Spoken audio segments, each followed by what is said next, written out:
Qui a vendu les rails? Celui qui a vendu les rails est devenu une des têtes pensantes de la présidence de la République. Détrompez-vous. Ce n'est ni Cheikh Amadou Kamara, ni Cellou Dalein, euh, comme on peut le penser. J'ai vu des médias faire rapidement le raccourci, dire que monsieur le général Amara a parlé de la vente de rails, donc Cellou Dalein visé. Je pense que c'est une erreur. Tranché. Est-ce qu'il faut avoir Malik Sankon, peut-être qui va gérer la situation euh, de la Basse-Guinée, ou est-ce qu'il faudra avoir Mourana Souma pour gérer également une situation certainement économico-politique de la Basse-Guinée, ou est-ce qu'il faudra avoir M. Cheikh Kamara qu'un de nos confrères a dit avoir été éliminé pour avoir vendu les rails. Je voudrais prendre le risque de vous dire ceci. Monsieur Cheikh Amadou Kamara est l'unique ministre de l'économie et des finances de la Guinée qui a publié les dépenses de la République jusqu'au niveau préfectoral dans les médias privés. C'est l'unique ministre de l'économie et des finances que la Guinée a eu et qui a fait ça. Et en ce moment, j'étais encore au niveau de l'initiative pour la transparence dans les industries extractives et c'est pour ça que je parle dans l'affirmative et dire que ça avait été apprécié, même si d'autres pensaient que cela était pour masquer d'autres carences. Mais honnêtement, moi, en tant qu'activiste de la société civile et qui défendait la transparence budgétaire du gouvernement, j'ai trouvé que cela était un paramètre historique qu'il fallait garder. Et depuis ça, on est dans des difficultés à retrouver, en tout cas, les dépenses de l'État.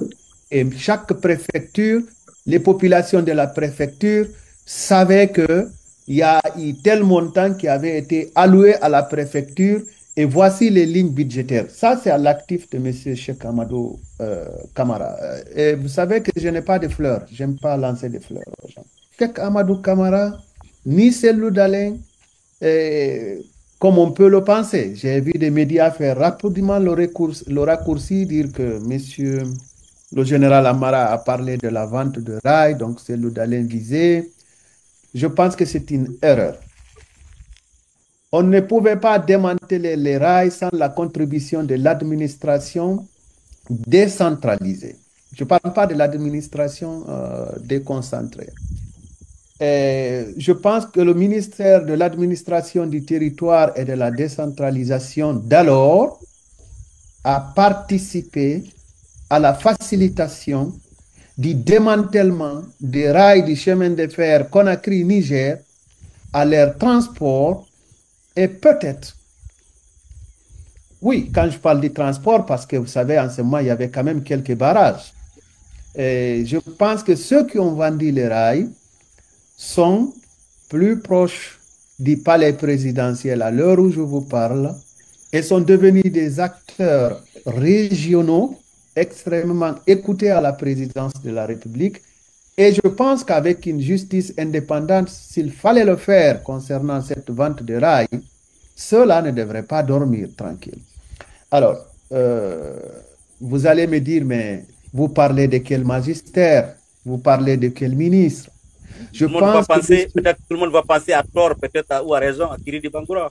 oui, je pense que M. Kiridi Bangora devrait avoir de quoi à expliquer dans la vente, dans le démantèlement, le transfert de rails du chemin de fer Conakry-Niger. Cela dit, je ne suis pas en train de dire qu'il est le principal responsable, mais il devrait avoir de quoi dire.